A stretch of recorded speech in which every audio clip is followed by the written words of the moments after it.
ಸಾಯಂಕಾಲ ಒಂದ್ 5 ಗಂಟೆಗೆ ಆಫೀಸ್ ಹತ್ರ ಬಂದ್ಬಿಡಿ, ಕಾರ್ ತಗೊಂಡು ಇಲ್ಲಿಂದ ಹೋಗೋಣ. ಅಣ್ಣ ಏನ್ ನರಸಿಂಹ, ನಿಮ್ಮನ್ನೇ ನೋಡಕ್ ಬಂದೆ ಅಣ್ಣ. ಏನ ಕೆಲ್ಸ ಇದ್ದ? ಅಣ್ಣ ಮಂಜಣ್ಣಿಗೆ ಒಂದ್ ಕೆಲ್ಸ ಬೇಕಾಗಿತ್ತಣ್ಣ. ಇವನ್ಗ ಸದ್ಯಕ್ಕೆ ಯಾವ್ದು ಕೆಲ್ಸ ಇಲ್ಲ ಕಣ.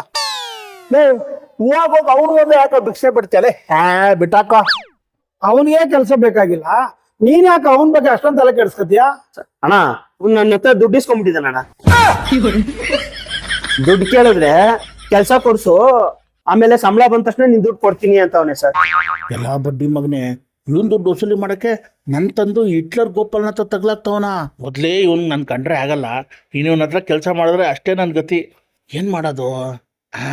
ಏನೋ ಒಂದ್ ಕಿರಿಕ್ ತೆಗೆದು ಫಸ್ಟು ಇಲ್ಲಿಂದ ಎಸ್ಕೇಪ್ ಆಗ್ತೀನಪ್ಪ. ಇವನ ಹತ್ರ ಯಾಕೋ ಕೆಲ್ಸಕ್ಕೆ ಬೇಡ್ತೇಲೆ, ಇವನ್ಗೆ ಸರಿಯಾಗಿ ನೆಟ್ಟ ಕೆಲಸ ಇಲ್ಲ. ಕೊಡ್ಸಿದ್ರು ಇವನ್ ಕೊಡೋ ತಿಂಗಳಿಗೆ ಜಿಜಿಬಿ 10,000 ರೂಪಾಯಿಗೆ ಇವನ ಹತ್ರ ನಾವು ಹೇಳ್ದಂಗೆಲ್ಲ ಟ್ಯಾಕ್ರಿ ಮಾಡಕ್ ಹೋಗ್ಕೊಂಡಿರ್ಬೇಕಾ? ನನ್ನ ಕೈಲಿ ಆಗಲ್ಲಪ್ಪ, ಬಿಟ್ಟಾಕಲ್ಲ. ಇನ್ನೊಂದ್ಸಲ ಏನಾದ್ರು ಅವ್ನ್ ನಿನ್ ಜೊತೆ ನೋಡಿದ್ರೆ ಇಬ್ರು ಒದ್ದು ಹೊರಗಾಕಿಸ್ತೀನಿ. Sir sorry sir. ಸುಮ್ನೆ ಅರಲ್ಲಿ ಅವನ ಹತ್ರ ಏನೋ ಸಾರಿ ಕೇಳ್ತಾರೆ ನೀನು. ಸುಮ್ನೆ ಅಲ್ಲಪ್ಪ ನೀನು. Sir sir sir sir sir sir sir sir sir ಲೇ ನರಸಿಂಹ, ನಾಳೆಯಿಂದ ನೀನು ಕೆಲ್ಸಕ್ಕೆ ಬರ್ಬಾರ್ದು, ನಿನ್ನು ಡಿಸ್ಮಿಸ್ ಮಾಡಿದ್ರು. ಏ ಮಂಜ, ನಿನ್ನಿಂದ ನನಗೆ ಕೆಲಸ ಹೋಯ್ತಲ್ಲ ಲೇ. ಏನೋ ಕೆಲಸ ಕೊಂಡ್ಕೊಳ್ದು ಕೆಲಸ.